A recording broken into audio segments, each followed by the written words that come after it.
do a call to order, even though they're not here. So 7:19 official call to order. Present, we have two members of the AAPA club at the high school, Erin Caldo and Jalak Patel. We have two members of the public who have helped us in the past, Cheyenne Ong and Jeff Show. And we're waiting for a couple of other people who we hope will be on soon. I'm going to share what my concept was for this year, and I hope that maybe you can help me flesh it out. I would like it to be more educational. And actually, our town manager, Steve Mayo, asked that our programs be educational as best we can. So while I want to celebrate and have entertainment and would love to have the lion dancers again, in addition to them dancing, my concept would be that we would also have a little mini presentation talking about the significance, the costumes, what the different movements mean, what the lettuce means, what, you know, the things that they chew on. And I understand the lion dances have become even more accomplished over the last year.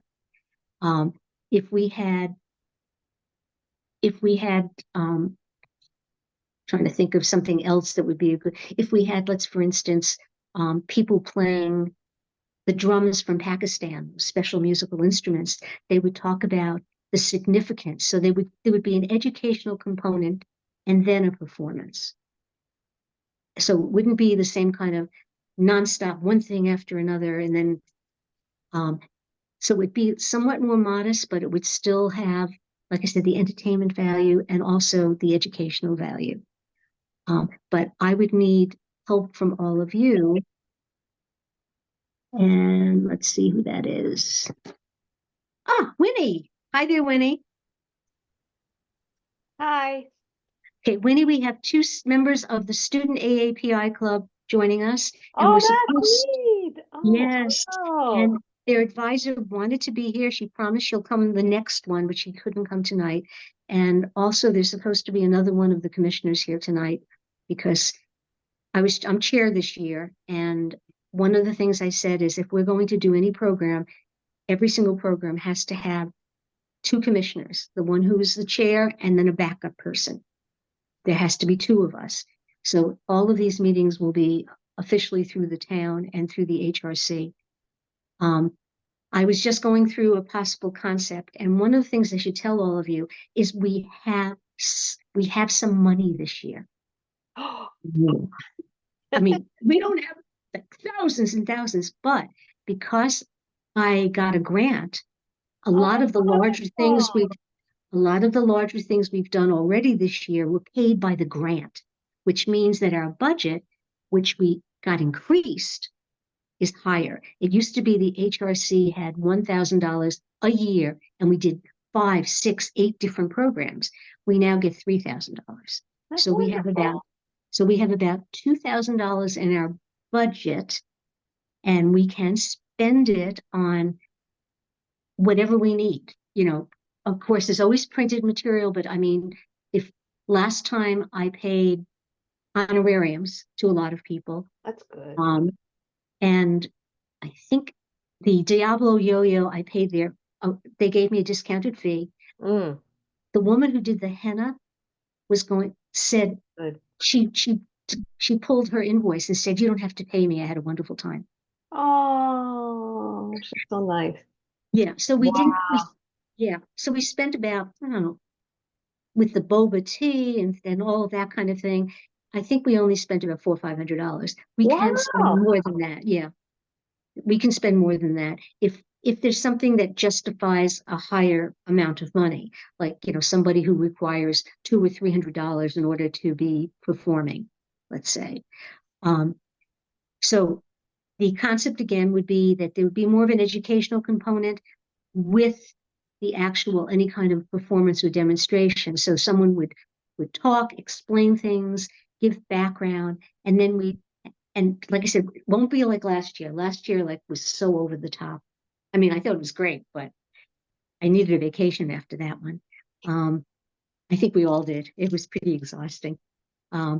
So what I am looking for is ideas.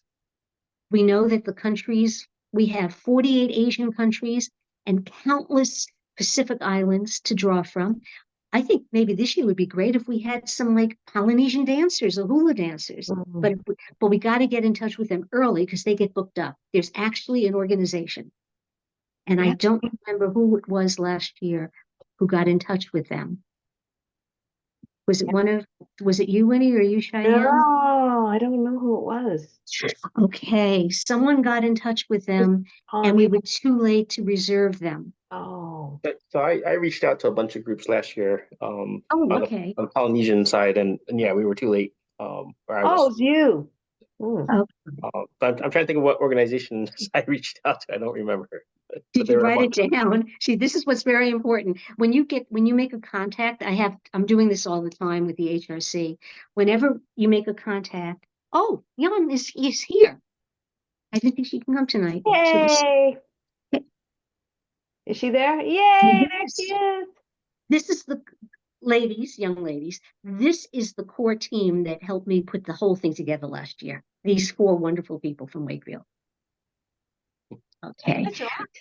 Okay. So, Jeff, what you have to do is go back into your phone records, Yeah. and if you could, because now, we're earlier, we're 2 months out, rather than 2 weeks out.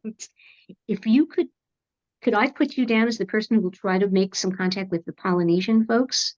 Yeah. Because we haven't had that I will reach before. out. I will reach out to Yeah. those groups. Yeah. Yeah. And let's see. Aaron has both Philippine and Indian heritage. We have not had anything representative of Philippine culture in the past. I'm Filipino and Jalak is Indian. Oh, I thought you said you were part each. Okay, no. We have never had in the last 3 years anything representative of Philippine culture. Is there something you think that might fit into this kind of concept? I would say cuisine definitely. Cuisine and dance would be two really important of Philippine culture. So cuisine is something that I can also look into.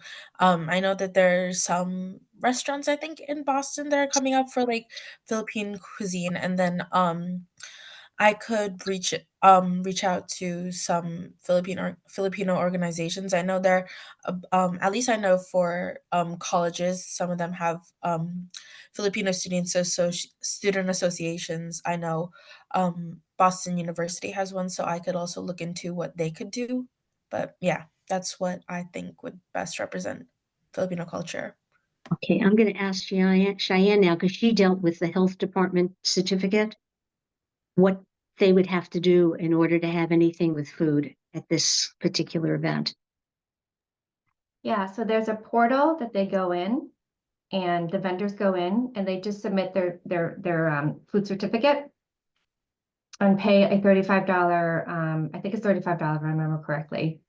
No more than 50 application fee. Which we would pick up if they were doing something for us. But what were the limitations in terms of what you could do on site in terms of food? I don't think there's any limitation. It's really up to the vendor because once they have the food, the food certificate, it basically, from a health standpoint, it's covered. So it's up to the vendors of what they think they can, bring in and logistically bring in and do. And I'm not thinking so much vending as demonstration and explanation, because I assume Filipino food draws from a lot of different cultural incursions into the Philippine island, and also because unfortunately they were colonized. But the food has had different influences, and if there was somebody who could demonstrate and do a food demonstration and talk about it. I think we can put that on a list, but I'm not sure vendors. I mean, it really depends on the vendor, but for sure they would come up for sale of food. And I think that was one thing I felt missing last year was really the food component.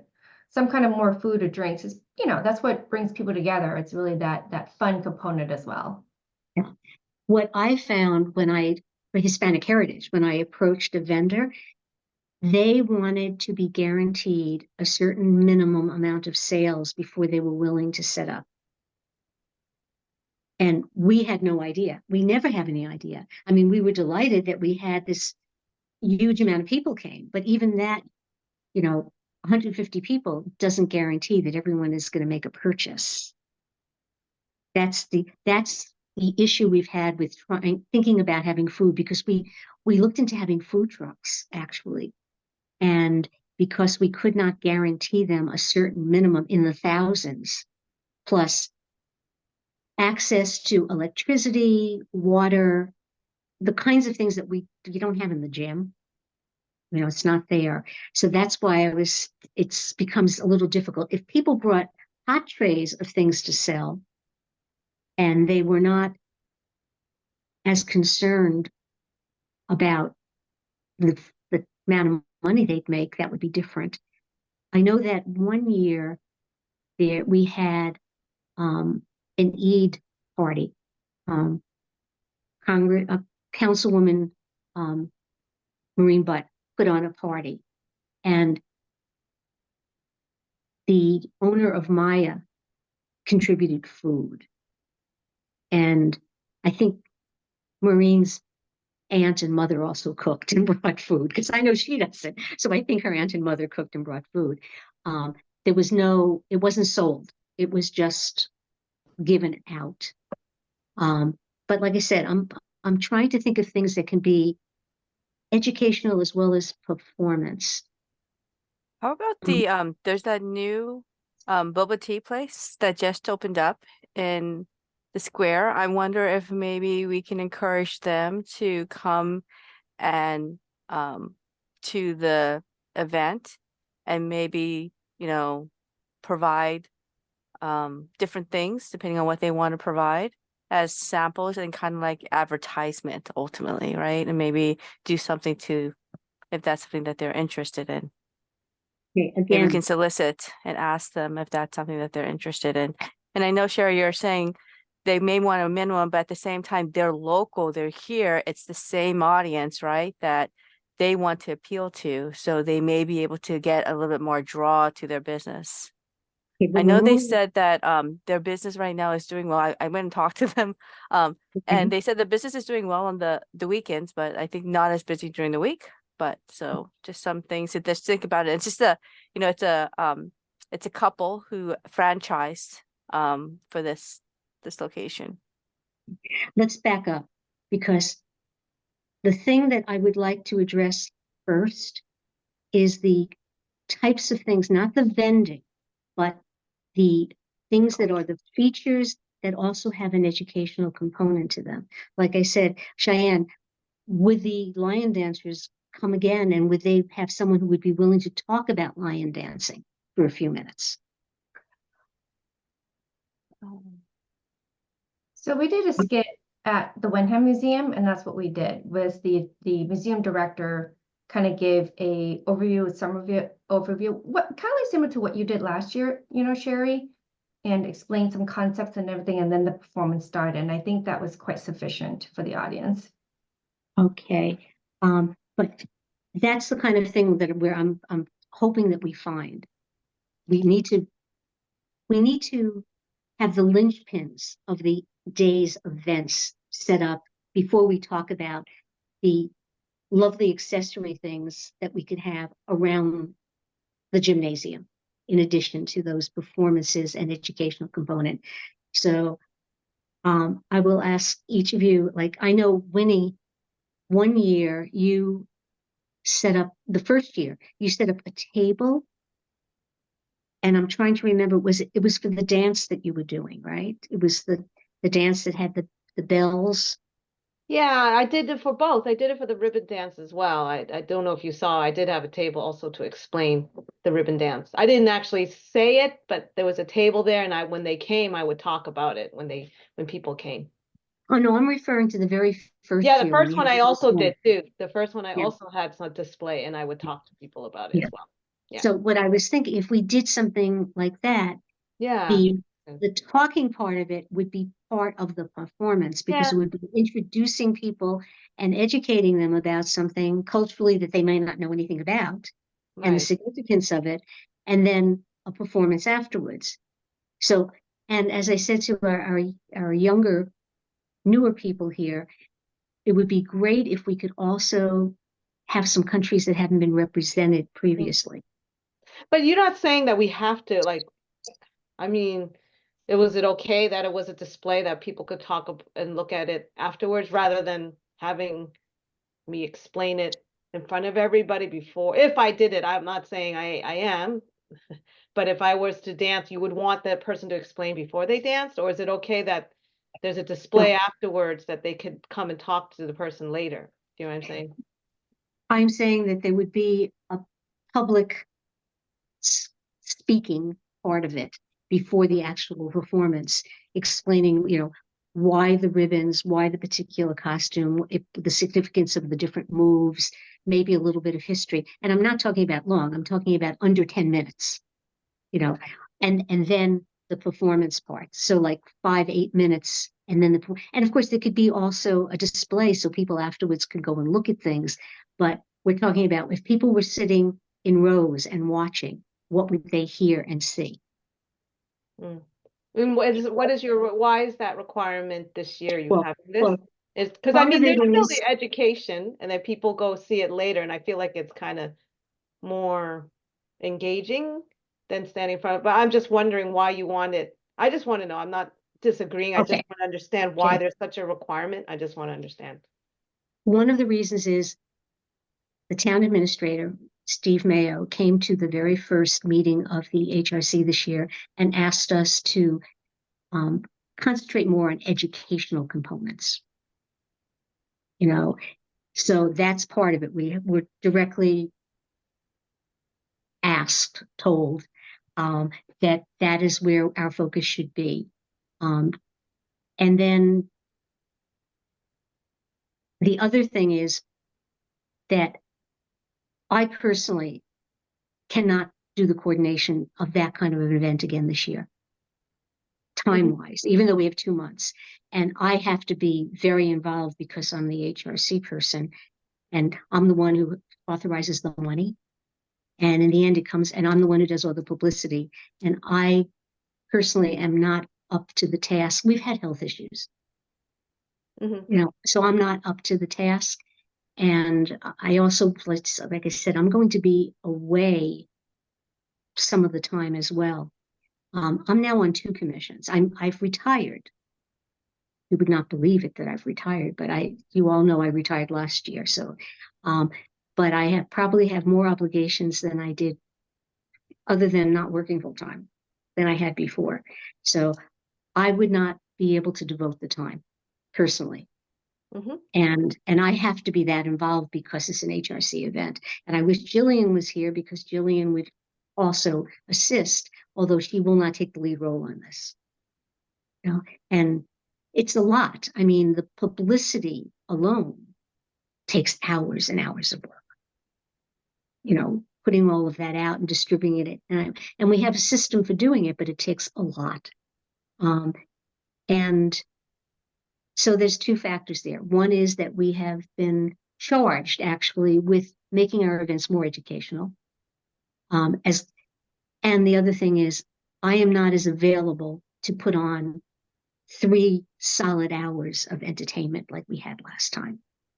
So I'm looking for somewhat scaled back, but also still something very entertaining. And then the lion dances were so popular. That's why I would love to bring them back because they were just fabulous. Everyone just really had fun watching them, and it was so lively and colorful.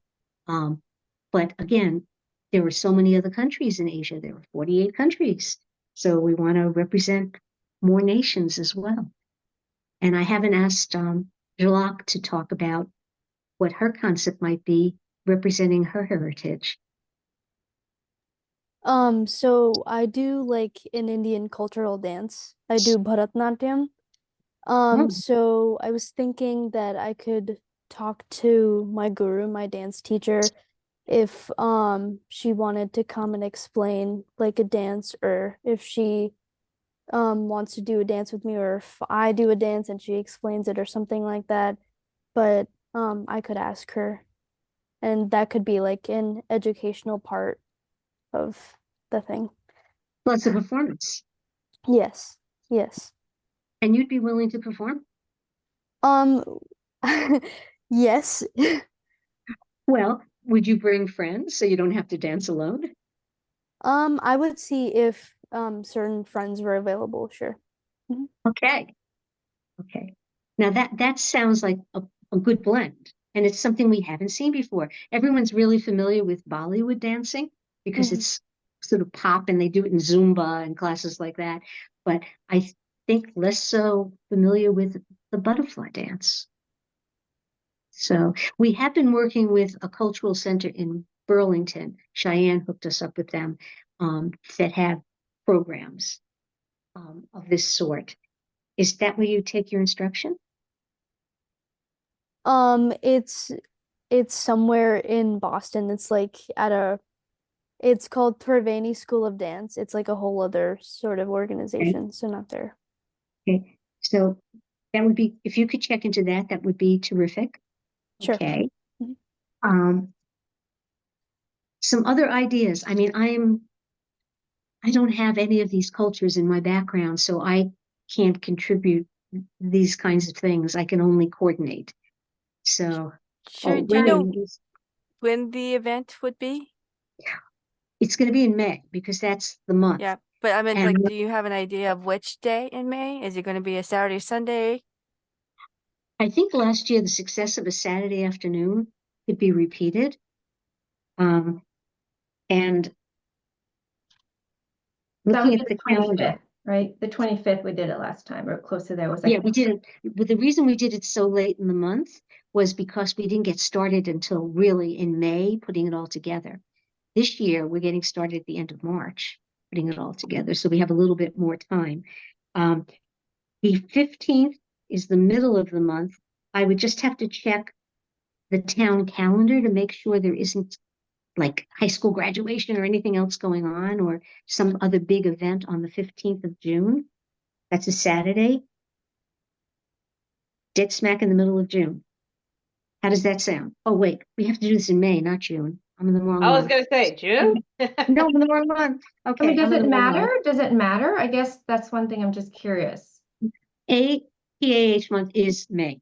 I know, so we have to do it in May. We could do it in May because that's in June. We can't do it in June. I'll tell you why. Because we already have Pride Month and Juneteenth Gonna say it's events packed in June. through the whole month of June. So, Okay. okay, the middle of May would be like May 18th. Okay. It's a Saturday, or May, we could do the 25th again because that's a Saturday. How can we have the same? The 25th was a It's Saturday leap last year. month, right? Leap Well, year. last year we did it on the 24th. The 24th. Okay. Okay. there- So the 18th of, well, what I can do is I will get in touch the with the 10th, right? AmeriCom Center and find out which of those dates, and I'll check the town calendar Yeah. and I'll find out if we have any conflicts. So does that sound good to you? Like the 18th or the 25th of May? Last year, last year we had it on Memorial Day weekend. We did. And we had true. all those people. If we could have it on the 18th, we won't have it on Memorial Day. We might get more people. It's true. So I don't maybe know. we'll, People may be here. It depends. Yeah, I was gonna say, like, my son may be away the 18th that weekend, so, and he's part of the line troop. but could someone else take his place, or he's Not essential? currently, not No, currently. okay. We're a very small team right now. But we're Okay, getting though. okay. Let's look at, well, I will find out about the availability of both those dates. And then we're going to talk Monday, and I can give you a confirmation on what the deal is for either of those dates. I'm sorry I had to do this so close together, but I figure we're not going to have a super long meeting tonight. We're going to just start thinking and get our juices, flowing, getting ideas. And then when we talk again on Monday, we can solidify things just a little bit more, and we can each go out and do our parts Yep, understand. So Yes, I have a Cheyenne. question though, because you know, I think one of the things we talked about with which is that if it was coming from the HRC, in terms of getting, you know, when you brought up the point, like, can we get more community participation in terms of helping to organize these events, right? And so are we going to solicit schools again, like, you know, we did in years past? That was something that was very helpful. That's how Winnie and I got involved. That's issue one. And then the topic number two is, I think coming from the HRC, does people feel intimidated that's coming from the HRC? It was from the reform because, you know, and I mentioned on my email about Woodville, right? So, you know, Jeff was there too, you know, and Woodville put together like We Are Woodville, right? Where it was very international and a lot of kids performances, you know, and other performances. And I think they did a great job. It was massive turnout. And so I was just wondering, can we communicate in a way that it doesn't have to be professional? Because I think that's what people think of, oh, it's got to be from a professional dance school. But if it's something that's cultural that they are wanting to share, like the one that Woodville two put together, we may have more traction that way. Okay, you mean in terms of attracting people to actually be part of the program? Both, Yeah. yeah. Okay, I can put out, because I have all the PTO and principal listings. I can put out a call and say, we would love to see your talented students become a part of this. Do they have part of their heritage that they would like to share? I mean, the other thing I had in mind was I would really, really love if more of who we saw were students from Wakefield and surrounding communities, not necessarily people from the outside. Last time we did mostly have from the inside because I got, yeah, the yo-yo people weren't from the inside, but the Thai martial arts were. Winnie dancing was. Juan walking around in her beautiful costume certainly were. You, Cheyenne, with your boba tea, and but it would be. I can reach out. I will do that. I will reach out to all the PTOs and the principals of the different schools and say, for this year, we are inviting students' talent to represent their heritage. If they have something special to share, it could be musical, it could be dance, it could be artistic, whatever it is they'd like to share. And let's see if we get any interest. And Sharon, the other question I have for you is, I know last year we only did half of the, of course, it depends on how many participants we have, and I know you did mention scale back, but is there any option to do it outdoors? Oh, that's the same question. The weather is a big factor. You know, it's taking a chance because we always have to have a backup indoors just in case. Well, we can have the Americana as a backup, but I think like if we were to be outside, we may get a lot more participation just because it's in the center of Wakefield as opposed to hidden inside a building, right? So, if we do it like in, let's say, like the green area over by the lake, right? The common area, that would be a nice area that we can do it outdoors. There's gonna be a lot of people walking around, and it's going to be there centrally located. We may get a lot more like interest just by being in that area instead of inside the Americana. Right. And also, we got a lot of interest. We got 150 people last year. Yeah. Well, so I want to kind of just add to what Hiona said too, is the, I think just being outside, like you said, as people passing by, they can hear stuff, they can see stuff, it's more accessible instead of having to make a special trip, to go to that event. And so I just think from an education, we're talking about education exposure. One of the reasons why, Jeff and I, created this organization for Whole Fun is one of the parts of it is to expose people. So by first step is exposing people to what's around Wakefield or around North Shore.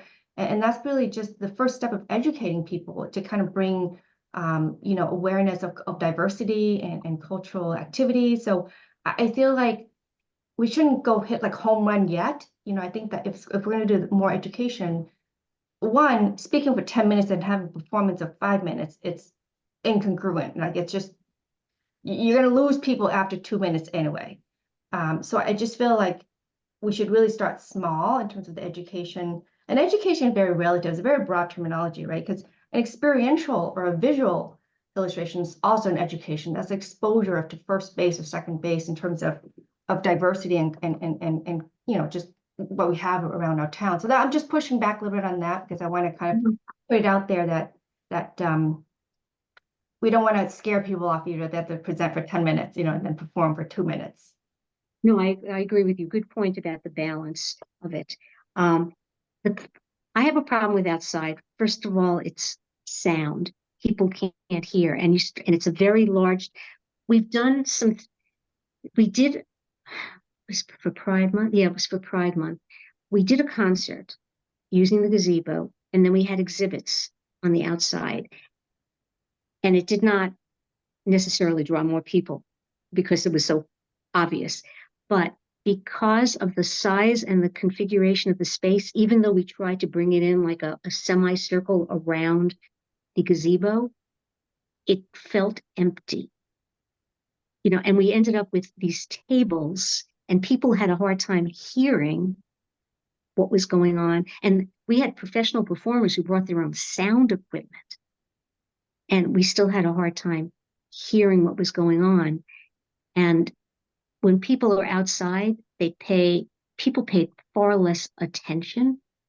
That's the one thing I'm concerned about. So if we're going to have people, we want people to be able to watch them. And also the weather, you know, May in the Northeast, it could snow. You know, that's why we have things on the inside. I mean, the last Hispanic Heritage thing we had was supposed to be on the outside of the library. We had to move it inside. The year before, we had a beautiful night, but we had to move it inside. It was a stormy, horrible night.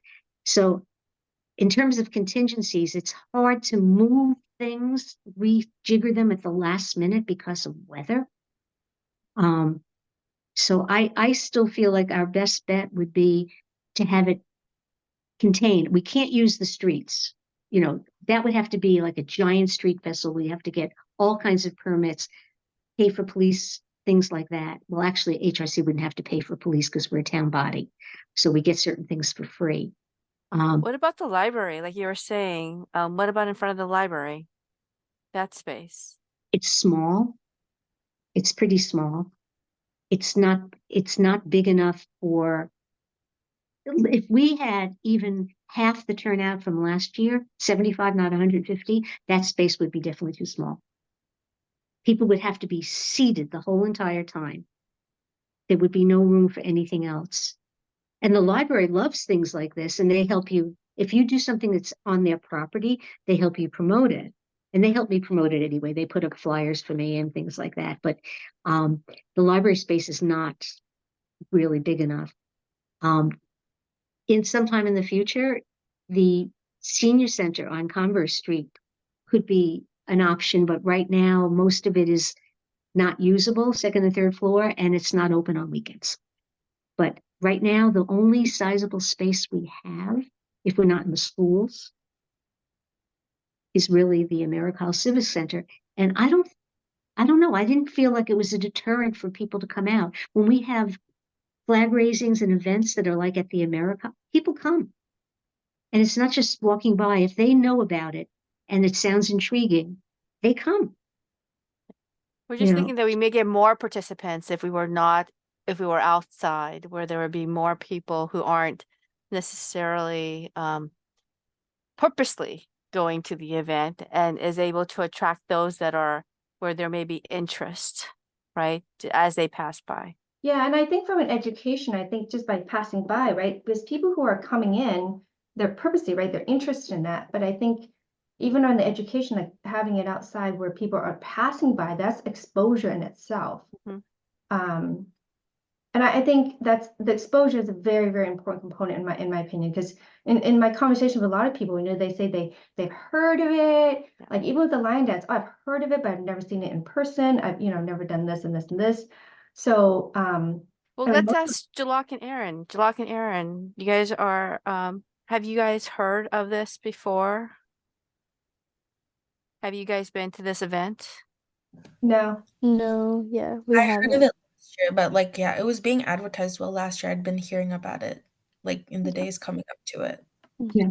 And I think that the fact that we had so many people last year who now know about it, we would get people just even based on that. I don't think we have to worry about getting an audience. I really don't.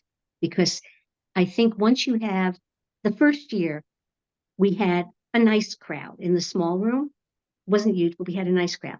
Last year, it increased exponentially because people then were aware of it. And then this year, I think that with the third year, people come when they know something like this is happening and they've had heard about it from past experience, even if they have not attended it from past experience. So I don't think we're gonna have any trouble getting people. I think right now we have to concentrate on what we're going to offer because we have to get that kind of thing in place. So Sure, and one we're already question. running late here. I I always promise you that we're not going to spend more than an hour. Just But another quick question. I really like the library, so I'm just wondering, I know you said too small, but how much space do we need, I think, for performers? it's also if you want to have anything ancillary to the performance space. If you want to just have performers, you can put a lot of chairs on the library patio. That's and then you can have performance, but you will not have any room for displays or any interactive stuff because you cannot have it on the street, and there isn't any room there. And if the weather is inclement, the library does not have enough interior space to move this inside. Not with, So with we can't even take up some parking spots? no, you're not allowed to be in the street. No, you can't be in the street. And in fact, I'm not even allowed to sell a hate has no home here sign off the library property or off the AmeriCorps property. I can have it up on the steps, but I'm not allowed to do anything that involves. There's a lot of rules. So in the past, we wanted to, because we always have those signs. But if it's something like a farmer's market, that's different because we each have booths. But again, I'm trying to think about the last minute. Suddenly we have a storm. Trying to move this kind of stuff completely indoors is not a very pleasant option when you think about it. We have to be very practical. I'm just trying to be practical about this. It will also reduce the stress on all of you because you are the ones who are going to have to carry everything and move everything if that's the case. And it's just, I think it's not realistic. But what I really think is realistic is if we have some more ideas about what we want to feature this year that we might not have featured in the past. Well, I think why don't we start with your newsletter or the outreach to the schools and the community to see, for the kids and students. I think that would flesh out what's available, what's not available. Okay, but I think we also have to have some backup concepts because just like Jeff's experience last year, you got to call these people early if you want some, entertainment or groups that are representative and are busy because it's that time of the year.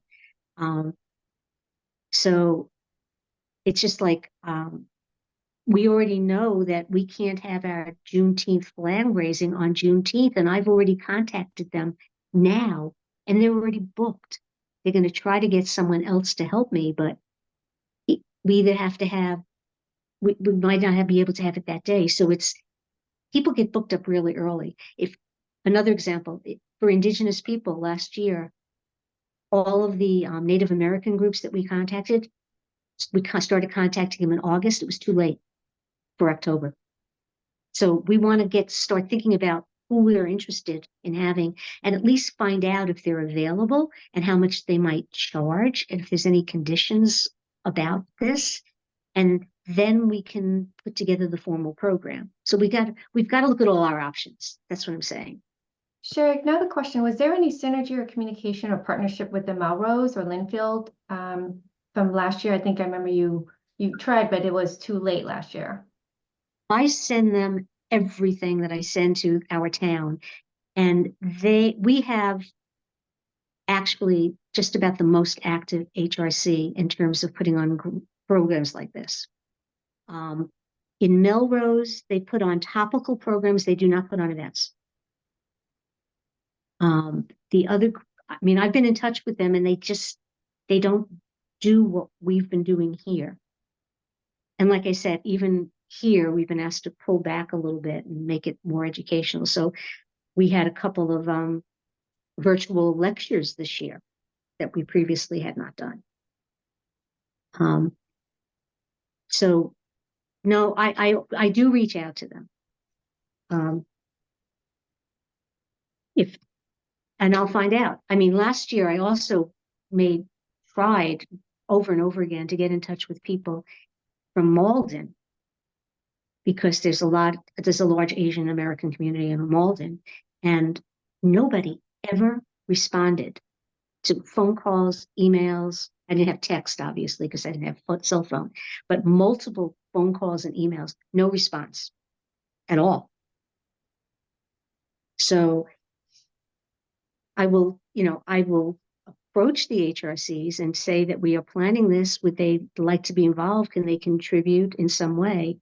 And maybe they can. But I love the idea of having our local students of different heritage and cultures. And of those 150 people last year, probably 90 were, at least 90 were children, if not more. It was mostly people brought their children. Okay, so in terms of some introductory stuff, I know that we might try to have something Polynesian, because we've never had any Pacific Island representatives. I don't think there's anyone in this town even, because I don't have those demographics right now. I don't think there's anyone in this town that comes from the islands. There might be, but we'll find out when I do an outreach. Another thing that might be really interesting, if there was someone from Indonesia that knew shadow puppets, because that's a big thing from Indonesia and Malaysia too, is shadow puppets. Mine has fallen apart after many years in the attic, but it's a pretty amazing thing to see that. But also, I'm hoping that maybe someone from, like I said, the western part of Asia might also come forth and say, we do specialized dancing or singing or music. We'll try. So let's see. So Jalak is going to find out about the butterfly dance. Jeff is going to find out about Polynesian so far. Cheyenne's going to find out about the availability of the lion dancers, on terms of dates. I will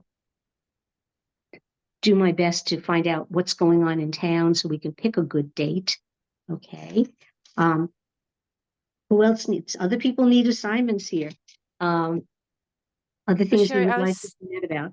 going to check on a couple of things. So, I actually am a partner for NAP, National Asian Association of American Professionals, and we can Oh. look to see if they have like a speaker, like series or speaker portfolio, I would say, and they have I think either 150 or 300 different speakers on their list, coming from all different backgrounds, all different topics.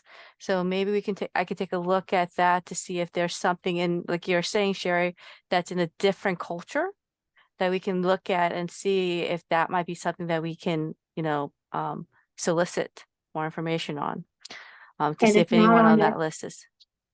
And if not on that Saturday, we can plan a virtual talk for the whole town during another time during the month. We don't have to just do one day.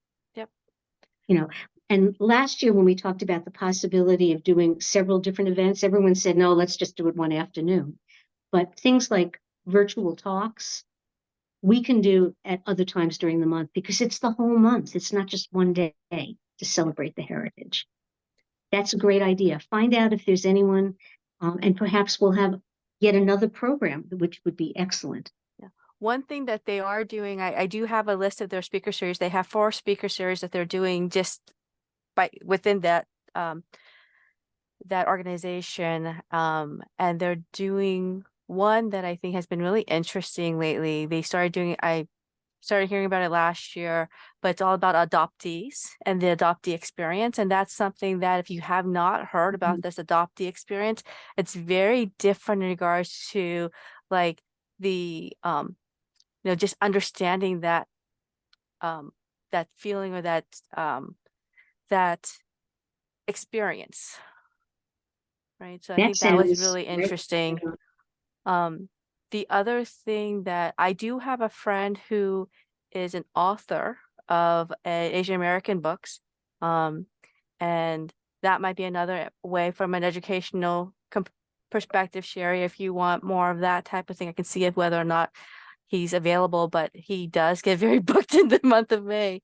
But he has a series called Clara Wu, and they do, it's all about different Asian cultures getting together and, going on a quest of sorts. So that might be a little something different that we haven't done before. Mhm. And he is in some schools in regards to his books, so it's just something to think about. Well, let me just, before we end, would all of you rather we do a series of different things over the course of the month in one big event? Because this is not written in stone that we have to do this one big event. I do have a friend who does Asian, I can't remember what it is, but it's related to Asian films, Asian American films or something like that. Yeah. She's like in charge of that. And she actually used to do Chinese dancing with me, but she's big on that. I mean, we could do like a special speaker thing about that in the library or something. And then I have another friend, she lives in Melrose, and she does some amazing Japanese art. I can't remember, it's very significant and powerful. I remember that she's done it in Melrose for some event. I remember, and I was like, oh, that would be so awesome if she could do it, when we did the Asian American thing. But, the time I wanted to ask her would not give enough timing. So I have to follow. I didn't want to say these things yet till I talk to these people. That's why I didn't say anything. Yeah. But, yeah, you know what I mean? But I mean, because I just don't know their availability or if they have anything they would feel they could do in terms of education element. I remember the Japanese one was very educational and experiential too. Like the people got involved and did things. And I just can't remember. I was trying to look it up in the Facebook. I remember she posted something. I was trying to look it up, but I can reach out to her and talk to her about that. But I don't know. No promises, but just saying. Yeah, no promises. Yeah. Okay, well, We can backing Reaching out to up, some friends. I'm starting to feel like you might want to do a series of different cultural events over Maybe. the course of the month rather than one day. Okay, let's get some.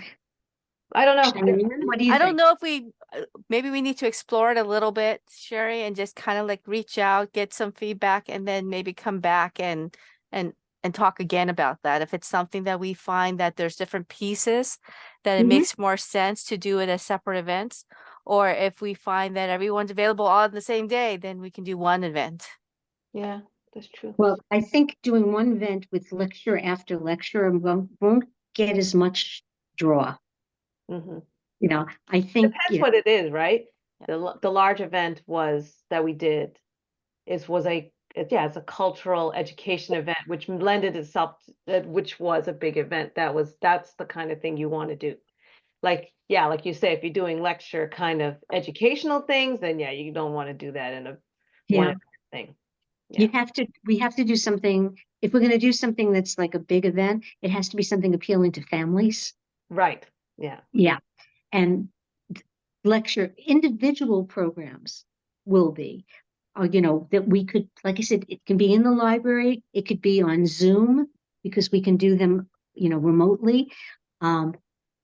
So that, in fact, I was just thinking when we were talking about Japanese art, I'm a member of the Linfield Art Guild because I've been trying all year long to learn how to watercolor paint. And I'm a member, and there's a woman who is a Japanese American woman who's a very accomplished painter of brush paintings. I mean, her paintings are just absolutely breathtakingly beautiful. And she's a very articulate woman. And I mean, someone like that could talk about it and demonstrate, and it would be one of those cultural things that would be really interesting. So I was thinking when you said about art. So if we did individual events, we could have different parts of Asian culture. It could be, like you said, we've already looked at films, the adoptee experience, writers, contemporary writing, and art. I mean, there's so much. We've been concentrating on sort of music, dance stuff when we do performances, but there's so much more. And especially in the last few years in film, some of the best films have come out. I've been, Asian films. Yeah. So okay. Everyone has to sleep on this and think about this, which Yeah. direction we want to go, whether we want to do the one event or we want to do, over the course of the month, 3 different events on different areas of interest to celebrate the particular heritages from different parts of the world. Sure. Okay. One other thing, even though it may not be in the month of May, but I know we have that movie series in the summer. Maybe we can try to make sure that there's an Asian representation or film representation during the movie series. Yeah. You know what? We could even have a movie night at the library. Yeah. We could in the lecture room. That could be part of the movie. The cultural event could be movies, because they have streaming, they have DVD collections. I know if you've used any of their streaming services, they have all kinds of foreign films, and they can get films from other libraries as well. So we could do a mini Asian film festival using with the library. That And then that would be that kind would of be kind of interesting. cool. My friend is the one that she runs the one in Boston. I think I forgot. She does something very significant regarding that. And it would be nice to invite her to something like that, to be kind of begin the session and then do it in our town or something like that. I know that she does it in Boston. Does the Boston Asian Film Festival. I think she actually is in charge of that or coordinates it, or she's a big part of it. Yeah. And of course, we'd have some anime. We have to have some anime, because that would really appeal to families with children too. A lot of the other Asian films are much more adult, but there's certainly some absolutely unbelievable anime. Oh, didn't this year's Oscar go to a film that was by an Asian director for animation? The Heron, the film about the heron. I wasn't at the Oscars this year. I didn't watch the Oscars either. I missed it somehow. Okay. But okay, well, there's another idea that we did, that we had some kind of representative Asian film festival that had, over the course of the month, several different films. We'd have to schedule it into the library. That would be, or it could be one of these grand slam things where people can come for hours at a time. Well, the movies are long though. You can't do one day. The Heritage Room at the AmeriCol is often available. We could do double features. And it could be in the Heritage. Seriously, we can do double features. I think people need some lying down. They need to lie down for a double feature, 4 hours. Well, a lot of movies now are 90 minutes. No, not Oppenheimer or Barbie. They went on for a very long time, but especially Oppenheimer.